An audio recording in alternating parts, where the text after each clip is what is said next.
voy a hacer algo especial, algo diferente un poquito. Me voy a asegurar, porque quiero hacer esto en el tiempo exacto y tocar lo que quiero tocar. Entonces, voy a pedirle así como 5 voluntarios, hermanos. Son 2, 3, 4, son 5 citas, son 5 lecturas. Así que espero que se me ofrezcan, si no lo hago democráticamente y lo señalo. Ya tengo 2, 3, 4, ay, ya se me vinieron todos, no sean montoneros. Muchas gracias, Dios los bendiga. Entonces vamos a hacer así, vea, Apocalipsis 10 del 1 al 4 para don José, ¿le parece, don José? Apocalipsis 10 del 1 al 4. A la esposa de don José me va a buscar Daniel 12 del 6 al 7. Versos 6 y 7, Daniel capítulo 12. La hermanita Milce, ¿verdad? La Apocalipsis 5 al 7. Apocalipsis 10, versos 5 al 7. Ajá. Cuando yo diga la cita, entonces ustedes, porque yo voy a decir quién es el encargado de leer Daniel 12 de tal a tal, entonces ya ustedes van a saber que eso lo tenían y nada más ahí le acercan el micrófono y ya nos hacemos famosos. Daniel 4 y 9, versos 4 y 9. ¿A quién más me levantó? Ah, ok, hermanita. ¿Cómo se llama usted, hermana? María. Perfecto, hermana. Yo soy bien sordo, le entendí, María. Ya se me quedó María. Hermana María, entonces usted, Daniel 12, el verso 4, y se brinca todos y se va al verso 9. Cuando le toque, yo le voy a decir y me lee esos 2 versos, ¿de acuerdo? Me lee los 2, el 4 y el 9, ¿de acuerdo? Los 2 versículos. Y el último sería Apocalipsis 10, obviamente, del verso 8 al verso 11. Ese, hermanita, ¿cómo se llama esta hermanita? Ah, doña Tere, claro que sí, ya me acordé. Apocalipsis, capítulo 10, del verso 8 al verso 11, al versículo 11. Cuando le toque yo lo digo y entonces le entramos, ¿de acuerdo? Ok, por el momento, todavía no.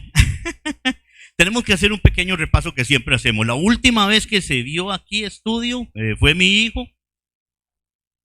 Se habló sobre la sexta trompeta, un poquito de la quinta y la sexta, ¿cierto? Quedamos claros con eso, hermanos, no hay ninguna duda. Todos los que estamos aquí lo recordamos. Quedó claro, habían 2 versiones. A última hora, pues un poco enredados, se presentaron las 2 y las 2 son muy fuertes, las 2, en serio que las 2 cuesta mucho decidirse. Entonces hicimos lo más sabio y es lo más lógico. Mi hijo, yo, mi hija, tenemos este concepto, otros hermanos también lo tienen y pastores, y no sé ustedes, pueden escoger una, la de los pioneros, la de el hermano Urias Smith con la interpretación del hermano Josías Litch en cuanto a los otomanos, y tenemos la otra versión de los pastores más modernos, de los pastores después del chasco, digámoslo así, que estudiaron y se dieron cuenta que eran demonios lo que se estaba hablando ahí. Las 2 interpretaciones para nosotros están bien. Aquí, ¿qué es lo importante? Lo importante es saber cómo trabaja Satanás, qué está haciendo, cuál es su plan y cómo poder prepararnos para todo esto y para recibir al Señor Jesús en su pronta e inminente venida, ¿cierto? Ok, hermanos. Otra cosa que quiero decir muy importante. Vean, hermanos, el Apocalipsis, lo hemos dicho varias veces, mi hijo y yo ahora, el Apocalipsis es como una montaña rusa, es como subir una montaña rusa. Imaginen una montaña rusa, entonces vamos subiendo, se van agarrando datos, se va recabando información, vamos aprendiendo cosas, ¿cierto? O sea, empezamos con las iglesias, ¿recuerdan? Y con las iglesias comenzamos a estudiar todo desde el tiempo de los apóstoles hasta la última iglesia en la que estamos, Odisea, y entonces todas estas iglesias, y luego hubo un interludio, ¿se acuerdan? ¿Cuál era el interludio? Hablamos sobre la entrada al trono, ¿se acuerda? Que hablamos de que se estaba formando para un juicio, estaban las 4 bestias, estaban los 4 seres vivientes y los ancianos, ¿se acuerdan? Ok, ese interludio, eso, veámoslo así, es como para compactar lo que habíamos venido habiendo. Luego seguimos, eso desde los candeleros, desde el candelabro, ¿cierto? Ese era el primer candelabro. Y luego seguimos con los sellos, que los sellos se veían desde la mesa de pan, ¿cierto? Y estos sellos los fuimos viendo hasta el final. Y por cierto, en el sello, en el sexto al séptimo sello estaba el interludio ahí, que eran los 144,000. ¿Se acuerdan que yo me brinqué y pasé de una vez del 6 al 7 de una? Y luego mi hijo llegó y dio la explicación de los 144,000, que fue para reforzar y para ver cómo Dios actuaba de esa manera en cada cosa que iba haciendo. Actualmente estamos en las trompetas. Llegamos a la sexta trompeta, ¿cierto? Las trompetas son desde el arca de intercesión, ¿cierto? Desde el arca del testimonio, de intercesión, ay Dios mío, ¿cómo se llama? El arca del incienso. ¿Qué quiere decir la intercesión que de Dios tiene por su pueblo? ¿Cierto? En la primera, segunda y tercera trompeta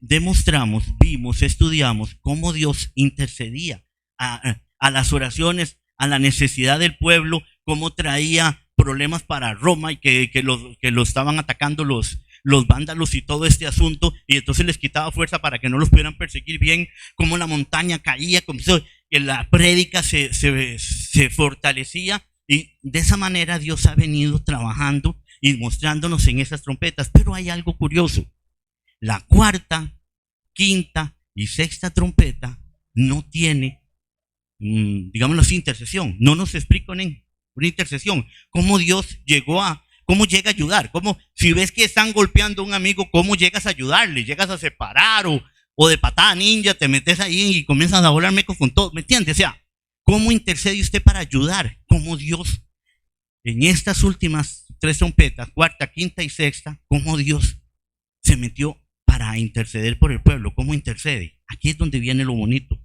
Si hasta el momento hemos estado viendo todo esto, ahora sí hay que ponerle bien atención. Lo que vamos a ver hoy, el capítulo 10 de Apocalipsis, ese es el interludio, el clímax. Llegamos hasta el final, ya de aquí vamos de bajadita. Llegamos al clímax, llegamos aquí, este interludio aquí es donde nos vamos a ver cómo Dios intercede, cómo entra, ¿ok?, en favor del pueblo en esta situación. ¿Qué estamos hablando con las trompetas estas? Engaño, demonios haciendo estragos, un montón de filosofías y creencias y todo lo que ha salido, que está engañando y apartando y tramando, ¿cierto? ¿Cómo Dios responde a esto para favor de su pueblo? Ok, aquí es donde empezamos, hermanos. Ahora sí, la persona que tenía, creo que era don José, porque fue el único que me aprendí, porque era el primero, que tenía, y donde empezamos en Apocalipsis 10, del 1 al 4. Adelante, don José. Dice: y vi descender del cielo a otro ángel fuerte, envuelto en una nube, con el arco iris sobre su cabeza, y su rostro era como el sol, y sus pies como columnas de fuego. Tenía en su mano un libro abierto, y puso en sus pies derecho sobre el mar, y el izquierdo sobre la tierra, y clamó a gran voz como ruge un león. Y cuando hubo clamado, 7 truenos emitieron su voz. Y cuando los 7 truenos hubieron emitido su voz, yo iba a escribir, pero oí una voz del cielo que me decía: sella las cosas que los 7 truenos han dicho, y no las escribas. Amén. Ok, hermanos, empezamos aquí ya en serio.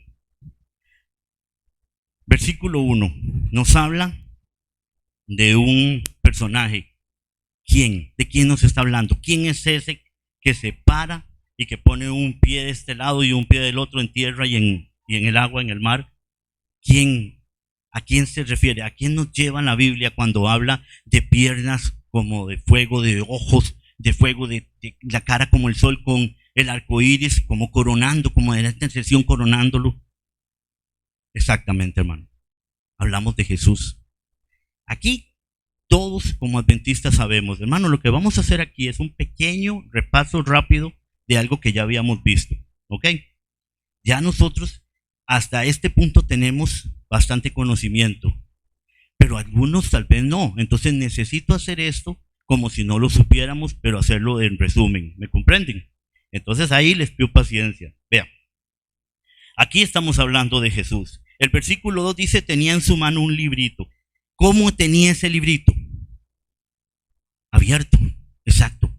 Tenía un librito abierto. Eso es importante. Eso es algo que todos, la mayoría sabemos, pero hay que ponerle atención. Y puso su pie derecho sobre el mar y el izquierdo sobre la tierra. El pie derecho, dominante, sobre el mar. ¿El mar qué representa? Excelente, hermano. Masas en conflicto. Eso es lo que representa el mar. ¿Ok? Y la tierra, lo habíamos hablado. ¿Qué representa la tierra? Lo mismo, pero en quietud. O sea, ya gobiernos fundamentados, fuertes. No es que estén completamente en paz, pero no están en ese conflicto que tiene el mar. O sea, que esto es global, que este mensaje que trae este ángel, que dice ángel, ángel quiere decir mensajero, es Jesús, pero Jesús trae un mensaje que es global, es global. Esto es para todo el mundo, ¿de acuerdo? Y trae ese librito abierto que es muy importante. Entonces, seguimos. Y clamó a gran voz como ruge un león. Esto es importante, ya lo hablamos. Y cuando hubo clamado, 7 truenos emitieron sus voces. Ok, hermanos, vean. Como ruge un león. En Amós nos habla sobre esto. Amós dice, rugirá el león si no hay presa. O sea, estamos hablando de profecía. Cuando ruge como un león es porque está hablando algo importante que va a suceder, porque hay una profecía que se va a cumplir. Es lo mismo, Amós lo decía, el león ruge porque hay presas, sin presas no va a rugir, o sea, no hay un motivo para que ruja, ¿me comprenden? Entonces eso es lo que está hablando, de eso está hablando aquí, que está profetizando, que está diciendo algo, una profecía se está dando aquí, se está explicando. Ok, entonces, ahora entramos en una que no voy a tocar, porque, y es el propio, pero está bien, pero lo voy a leer. Dice, y cuando hubo clamado, 7 truenos emitieron sus voces. Usted llegó hasta el 4, ¿va, hermano? Ajá. Cuando los 7 truenos hubieron emitido sus voces, yo iba a escribir, pero oí una voz del cielo que me decía, sella las cosas que los 7 truenos han dicho y no las escribas. A Juan se le prohibió hablar lo que él escuchó de los 7 truenos. ¿Qué son truenos en la Biblia? ¿Qué son relámpagos? Ángeles. Eso es. 7, ¿qué es representado el 7? Totalidad, completa totalidad de todo, ¿cierto? O sea, aquí se estaba cumpliendo todo. Aquí se estaba llenando todo de lo que se estaba tratando esto. ¿De acuerdo? El clímax, exactamente. De acuerdo. Entonces, mi hijo tiene una interpretación muy buena sobre los 7 truenos y se la voy a dejar a él. Yo no me voy a meter aquí. Nada más lo voy a atacar un poquito porque si no me extiendo y yo se lo puedo dar también. No como él, pero no me voy a meter ahí porque estamos ahora en esto. Lo importante aquí es que se le está pidiendo a Juan que selle eso y que no lo hable todavía, como se le pidió a Daniel. Aquí es donde entramos. Comencemos a apoyarnos porque ahora vamos a andar aquí, pero lo vamos a hacer en orden de esta manera para que podamos entender. La persona que sigue es la que tiene a Daniel 12 del 6 y 7. Creo que era, sí, ¿verdad? Dice, y dijo uno al varón vestido de lino, que estaba sobre las aguas del río, ¿cuándo será el fin de estas maravillas? Y oí al varón vestido de lino, que estaba sobre las aguas del río, el cual alzó su diestra y su siniestra al cielo, y juró por el que vive por los siglos, que será por tiempos y la mitad de un tiempo, y cuando acabe la dispersión del poder del pueblo santo, todas estas cosas serán cumplidas. Amén. Amén, hermanitos. Entonces,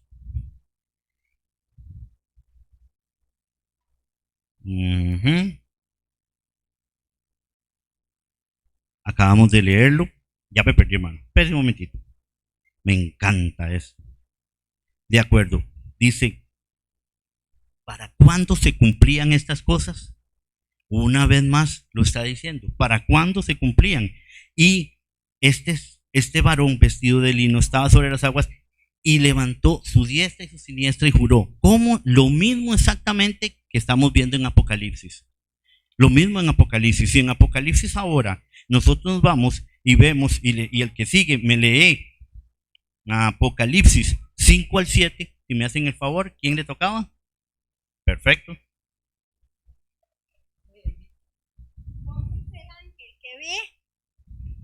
Dice, entonces el ángel que vi de pies sobre el mar y sobre la tierra levantó su mano al cielo y juró por el que vive por los siglos de los siglos, que creó el cielo y cuanto hay en él, la tierra y cuanto hay en ella, y el mar y cuanto hay en él, que el tiempo no será más, sino que en los días de la voz del séptimo ángel, cuando él esté por tocar la trompeta, el misterio de Dios se cumplirá como él lo anunció a sus siervos los profetas. Excelente. Lo hemos estado oyendo. Es el mismo. Jura igual tanto en Daniel como con Juan en las mismas visiones, en Daniel y en Apocalipsis. ¿Cierto? Hay dos diferencias marcadas. Una, en Daniel se le pide a Daniel que selle el libro. Ya lo vamos a ver. Y en Daniel, el Jesús jura que por tiempos y mitad de un tiempo, o sea, él va a durar esto tanto tiempo. Él está hablando de un tiempo, ¿cierto? Pero luego en Apocalipsis, Juan ve a este personaje, al Señor Jesús, con el libro ya abierto. Es hora ya de poderlo entender. Abierto el libro y jura por el que vive y por todo lo creado que el tiempo no será más. Exactamente. El tiempo no será más. Es porque ya no corre más. Hasta ahí llegó. Ese es el final. Todo lo que se había hablado, y voy a decirlo así, todas las 2300 tardes y mañanas, los 2300 años que venían corriendo en esta profecía, terminan ahí. ¿De acuerdo? Ahora, para terminar de hacerla, entonces, vámonos otra vez, por favor, y la hermanita que tenía Daniel con el verso 4 y el verso 9. Del 4 y se brinca y lee el 9. Dice, pero tú, Daniel, cierra las palabras y sella el libro hasta el tiempo del fin. Muchos correrán de aquí para allá y la ciencia aumentará. Entonces dijo. Ahora el 9. Él respondió, anda, Daniel, estas palabras están cerradas y selladas hasta el tiempo del fin. Perfecto. Ahí está. Las dos características que podemos ver, claras y sencillas. Hay algo interesante. Dice que la ciencia aumentará. Hermanos, en la Biblia, ¿qué es ciencia? ¿Qué es ciencia? La Biblia. Excelente, hermano. Hermano está volando. Mire, eso es ciencia en la Biblia. Muchos dicen la ciencia aumentará. He visto pastores que dicen, hermano, mire, Bluetooth, bueno, yo no sé cómo se llama, el teléfono inteligente, no lo sé decir en inglés, Smartphone o algo así. Eso es ciencia para muchos, pero en la Biblia ciencia es conocimiento, conocer los tiempos de Dios, conocer profecía. Eso es ciencia, conocer la voluntad de Dios por medio de la palabra y de los escritos, ¿cierto? Y dice que aumentará. Aquí es donde viene lo bueno y a donde se nos pone el asunto ya, y aquí vamos, es dicha, porque ya estoy en 17 y ya viene, aquí es donde vamos a entrar. Entonces ya entendemos aquí esto hasta el momento, ¿de acuerdo? Daniel, el ángel le ha venido y le ha dicho, Daniel estaba perturbado, ya esto el repaso, pero lo sabemos, Daniel estaba perturbado, sabía, está enfermado, y esta respuesta que el ángel le viene a dar, cuando viene y le dice todo esto, le viene a explicar esta profecía, es donde Daniel pues recibe la explicación de lo que él no entendía, que estamos hablando de las 2300 tardes y mañanas, ¿de acuerdo? Vamos a hacerlo así. Aquí está. Ya, listo. Vean, hermanos. Tenemos que entender algo. Me perdí un poco y les pido disculpas. ¿Saben qué es lo lindo de esto? Un pelón taxista. Vea si la ciencia ha aumentado, si el conocimiento de Dios ha aumentado. Que este humilde taxista que está aquí, este peloncito, sin estudio, puede estar dando este estudio y aprendiendo todos juntos. ¿De acuerdo? Así que con eso me disculpo si en veces me pierdo un poco, pero espero poderme mandar y que Dios me guíe. El asunto es este. Lo que estamos hablando es de una profecía que no se podía entender, que el mismo Daniel no entendió, que llegó a explicársela el ángel. Nosotros todos lo hemos leído en Daniel. Acá. El ángel llega y le comienza a explicar porque él le ora a Dios y entonces él llega y una de las cosas que le dice, cuando este ángel llega a explicar esta profecía, que él no entendía, porque Daniel entendía que el pueblo de Israel iba a estar 70 años esclavizado, ya, en dominio. Pero de pronto le dicen que son 2300 años y entonces el hombre le dio un patatús. El hombre dice, ¿qué pasó aquí? Ok, no entendía esto.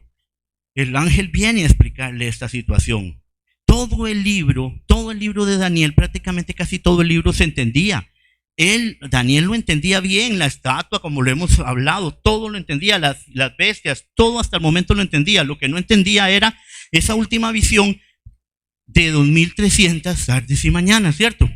Ok, esto lo voy a leer yo rápidamente. Está en Daniel 9:24, dice, 70 semanas están determinadas sobre tu pueblo y sobre tu santa ciudad.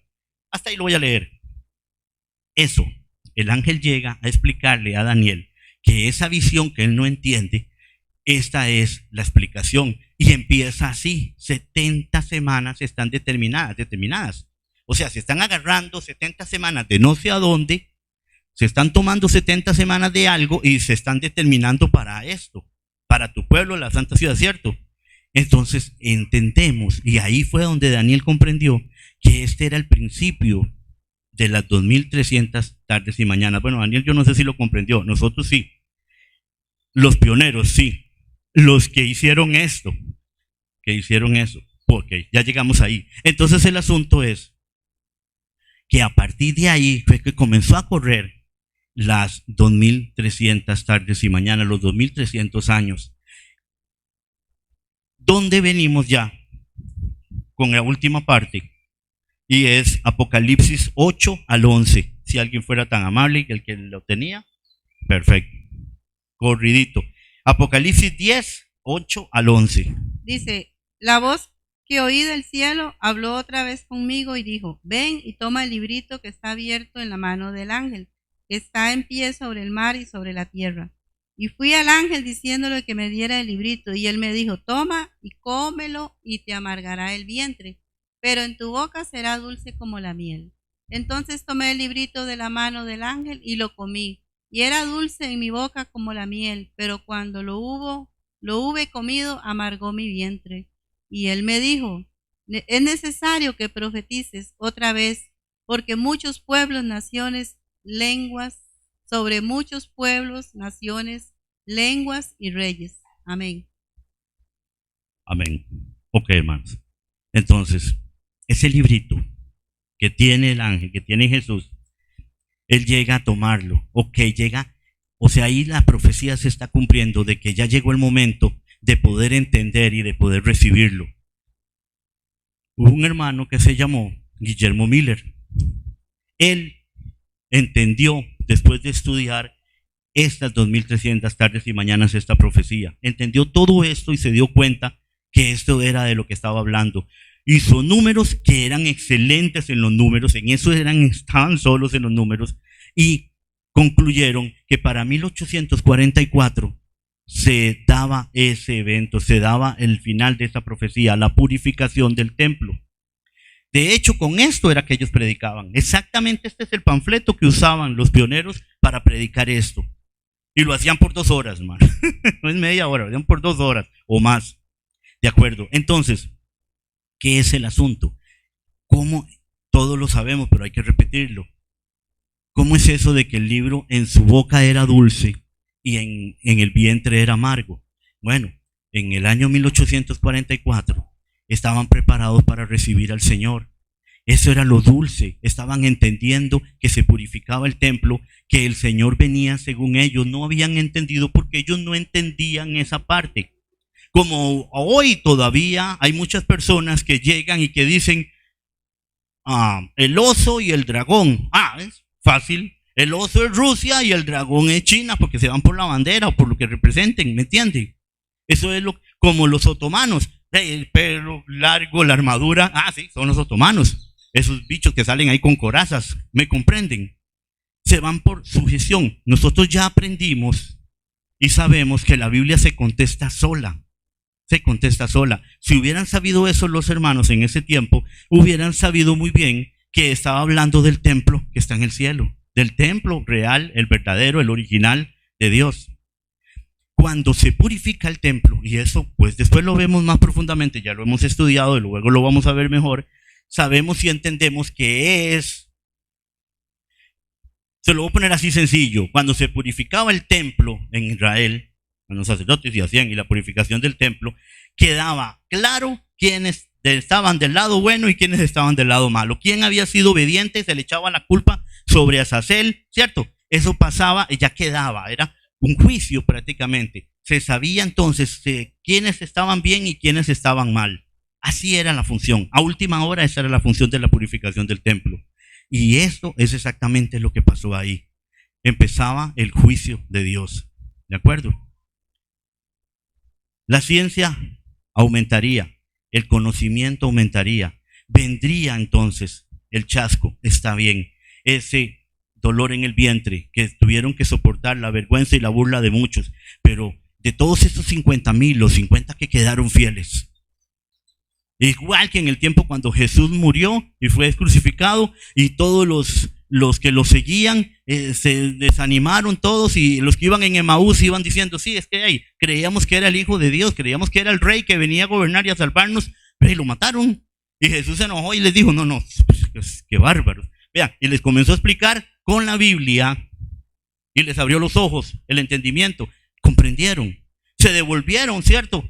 Y fueron a compartir. Lo mismo, es exactamente lo mismo, es un mismo chasco. Así funciona y así trabaja Dios. Entonces la iglesia se fortaleció. La más importante de todo esto, dice en el verso 11, que ya lo leímos, y él me dijo, es necesario que profetices otra vez sobre muchos pueblos, naciones, lenguas y reyes. En 1844 había un movimiento, naciendo un movimiento fuerte que se ha mantenido hasta el día de hoy. Dios levantó un pueblo. Dios siempre da una respuesta. Esta es la respuesta a estas últimas 3 trompetas.